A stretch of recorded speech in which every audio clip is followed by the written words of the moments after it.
నేను అనితా వంగలపూడి అనే నేను శాసనం ద్వారా నిర్మితమైన భారత రాజ్యాంగం పట్ల నిజమైన విశ్వాసం విధేయత చూపుతానని, భారతదేశ సార్వభౌమాధికారాన్ని సమగ్రతను కాపాడుతానని, ఆంధ్రప్రదేశ్ రాష్ట్ర మంత్రిగా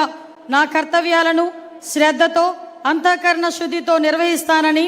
భయం కానీ పక్షపాతం కానీ రాగద్వేషాలు కానీ లేకుండా రాజ్యాంగాన్ని శాసనాలను అనుసరించి ప్రజలందరికీ న్యాయం చేకూరుస్తానని దైవ సాక్షిగా ప్రమాణం చేస్తున్నాను. నేను అనితా వంగలపూడి అనే నేను ఆంధ్రప్రదేశ్ రాష్ట్ర మంత్రిగా నా పరిశీలనకు వచ్చిన లేదా నాకు తెలియవచ్చిన